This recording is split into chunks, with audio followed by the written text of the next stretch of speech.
সংসার, আকিকা আর বৌভাতের অনুষ্ঠান একদিনে হতে পারে না। তাই গণভোটকে আয়োজন করে আপনার আগে বৈধতা নেন, তারপরে জনগণ সিদ্ধান্ত নেবে আপনার নেতৃত্বে আমরা সাধারণ নির্বাচন করব কি করবো না। রাষ্ট্রের মালিক জনগণ, জনগণের আশা আকাঙ্ক্ষার সাথে বেইমানি করে স্বৈরাচার ফ্যাসিস্টের পতন হয়েছে।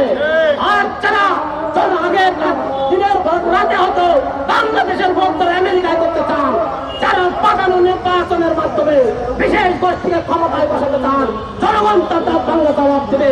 অনধিক বিলম্বে গণভোট আয়োজন করতে হবে, গণভোটের কোন বিকল্প নাই। অন্যথায় আমাদের নেতৃবৃন্দ রাজপথে নামবে, বাংলাদেশের বন্দরে নগরে পাড়ায় মহল্লায় গণভোটের দাবিতে ভূমিকম্প হবে। ইনশাল্লাহ দেখা হবে বিজয় বিপ্লবের রাজপথে।